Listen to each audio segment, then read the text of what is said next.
જય કિસાન મિત્રો, હું આપનો રાજુ કરપડા। આવતીકાલનો દિવસ એટલે 7 સપ્ટેમ્બર ભાદરવી પૂનમ અને રવિવારનો દિવસ આમ તો ગુજરાતના ખેડૂતો માટે ખૂબ મહત્વનો દિવસ છે। 35 વર્ષ પછી ગુજરાતમાં ફરી એક વખત ખેડૂત સંગઠિત થઈ રહ્યા છે। ખેડૂતોની પડતર માંગણીઓને લઈને ક્યાંક ને ક્યાંક સરકારે નિર્ણય લેવાનો હતો, એની જગ્યાએ પૈડા પર પાટું મારવાનું કામ કેન્દ્રની ભાજપ સરકારે કર્યું। ક્યાંક ને ક્યાંક જે ખેડૂતોએ કપાસનો આ વખતે પૂરતો ભાવ મળવાની પૂરી શક્યતાઓ હતી, એ સમયે વિશ્વના દેશોમાંથી કપાસની ભારતમાં કોઈ નિકાસ કરશે અથવા ભારતના કોઈ વેપારી ઉદ્યોગપતિ બહારથી કપાસની આયાત કરશે તો એના પર તમામ પ્રકારના ટેક્સ નાબૂદ કરી ખેડૂતોને પૈડા પર પાટું મારવાનું કામ સરકારે કર્યું છે। આ સમયે ચોટીલાની અંદર સૌરાષ્ટ્રભરના ખેડૂતો એકત્રિત થવાના છે।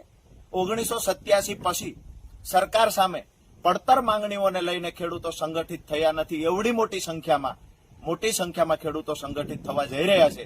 આ સંમેલનમાં આમ આદમી પાર્ટીના રાષ્ટ્રીય સંયોજક માન્ય અરવિંદ કેજરીવાલજી પણ ખેડૂતોની લડાઈમાં સહભાગી થવા પધારી રહ્યા છે। ગુજરાત પ્રદેશના નેતા ઈસુદાનભાઈ ગઢવી હોય, ગોપાલભાઈ ઇટાલિયા, હેમંતભાઈ ખવા, સાગરભાઈ રબારી, મનોજભાઈ સોરઠિયા, તમામ નેતાઓ ચોટીલા આવી રહ્યા છે। લડાઈ કોની છે?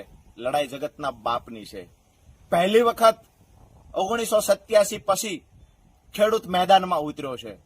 તમામ મિત્રોને એક વિનંતી કરીશ, છેલ્લા 8 વર્ષથી જ્યારે પણ તમે અવાજ ઉઠાવ્યો છે, જ્યારે પણ મને હાકલ કરી છે, ત્યારે હું તમારી વચ્ચે આવીને ઉભો રહ્યો છું। આજે હું રાજુ કરપડા તમામ ખેડૂતોને હાકલ કરું છું। આવતીકાલે ટાઢ હોય, તડકો હોય કે બારે મેઘ ખાંગા થયેલો વરસાદ હોય, આ તમામ પરિસ્થિતિઓની વચ્ચે પણ આપણે જગતના બાપ છીએ। આપણી તાકાત બતાવવાનો સમય પાકી ગયો છે। ત્યારે તમામને નમ્ર વિનંતી કરું છું, આવતીકાલે ચોટીલા પધારો। ભલે ગમે એટલો વરસાદ પડે, ભલે ગમે એટલી ગરમી પડે, આ બધાની વચ્ચે પણ ઐતિહાસિક ખેડૂત સંમેલનના તમે બધા સાક્ષી બનો। આપ સૌનો ફરી વખત આભાર માનતાની સાથે જય જવાન, જય કિસાન।